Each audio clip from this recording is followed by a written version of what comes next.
Hi, my name is Natasha Spasic.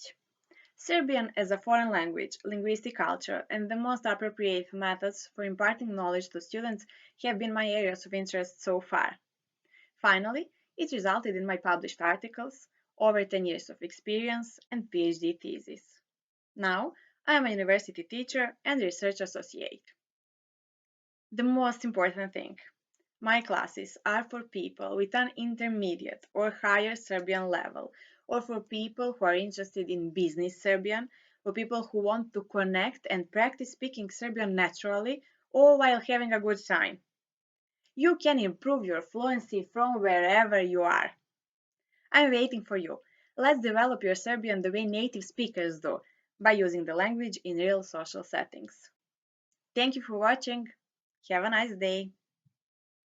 Ako se pitate kako ovo zvuči na srpskom, poslušajte drugi deo videa.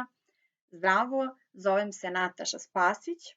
Srpski kao strani jezik, jezička kultura i savremene metode u nastavi jezika već dugo su predmet mog interesovanja.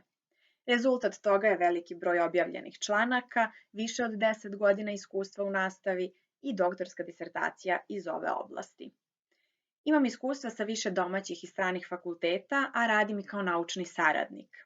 Nastavu srpskog kao stranog jezika držala sam studentima svih uzrasta i svih nivoa znanja, ali ono što je u ovom trenutku najznačajnije za vas, ovi moji časovi su sada pre svega za ljude sa srednjim ili višim nivoom znanja srpskog jezika, za sve one koji su zainteresovani za poslovni srpski jezik i za ljude koji žele da govore srpski jezik tečno, poput izvornog govornika, a sve ovo mogu postići u prijatnoj radnoj atmosferi.